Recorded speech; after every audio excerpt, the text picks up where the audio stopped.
I'm sure you already know in times of civil unrest, martial law can be declared and your freedoms will be taken away, albeit temporarily or possibly permanently, depending on the situation. And we're seeing signs of that right now, by the way, all kinds of crazy things happening. And when that happens, guaranteed there will be certain things that will be taken away from you first. We're not talking about marauders here. We're talking about the government. Literally, will go through this. So I'm going to go a few items, not very many of them, but you need to think about this. Number one, weapons and ammunition.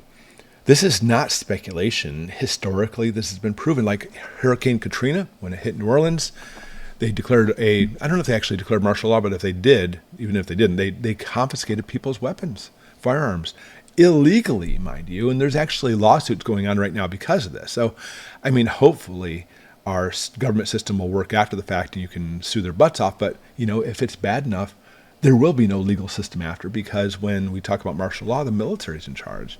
So think about this. In Nazi Germany, the people say all the time, they're incorrect about this, that, they always had gun control, that way they control the people. No, they didn't. Do you know they actually had it so anybody could have a gun? You just had to register it. You just had to register your firearm. How many of you have states right now that do that? I'm embarrassed to say Michigan does. If you have a handgun, you have to register it here. And so guess what? When it came time for the Nazis to take control, they took all of those records from prior to the Nazis, and they said, look at this. This person has the gun. They cause a problem. We want to have your guns. And that's how they actually were able to get them from the people. Number two, fuel and energy. There's already war on fuel, specifically fossil fuels right now. And executive orders have actually been established to control distribution in case there's any type of major problems. No offense, but there are major problems coming. So think about this. Your gas we're not even talking about the super expensive prices we're still paying, but we're in a situation where they may actually start rationing it. They did it in World War II. If World War III hits, it very well may happen again. Number three, this one sounds crazy. Food. We've had 2 presidents enact executive orders, or put them in, that gives the government the right, I hate using this word, the right to take your food during a national crisis. In other words, you have your food, hey, you have a lot of it, stockpiler, you spent the last 10 years getting this ready, we spent all our hard money on it, they don't care. We want this food now because this person over here, your neighbor, doesn't have it. So they literally have it through executive orders to take your food away from you and give it to your neighbor if need be. So in those situations, when they knock on your door and say, hey, we're the government, we have some food for you, do you want some? Yeah. Oh yeah, please do, because I have none. But even more so, don't put all your food in one specific area. Diversify it. Number 4, communications.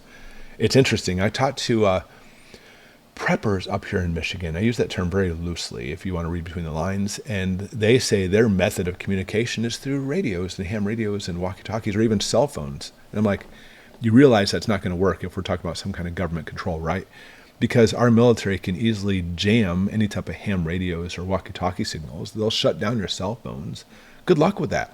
That's not a way to communicate. It's a good way to communicate now. But if for crap hits the fan and the government has control for martial law, it will not be working then. Even if you do, they can easily triangulate your position and know exactly where you're at. And you're talking on ham radios, maybe you have some kind of code, that's one thing.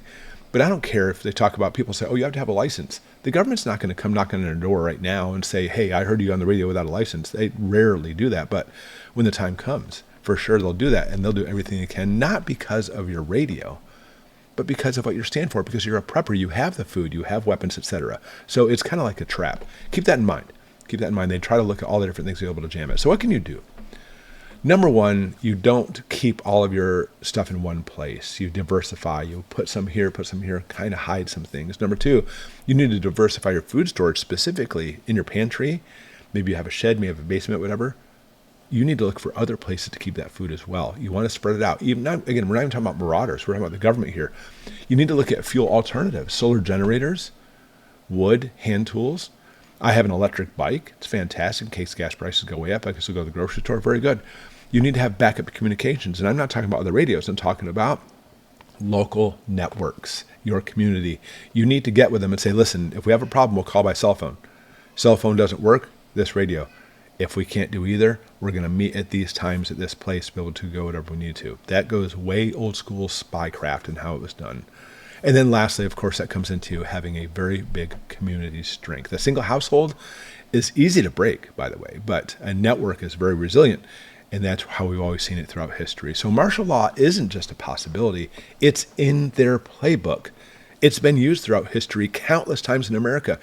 And don't be naive when you think, oh, that'll never happen.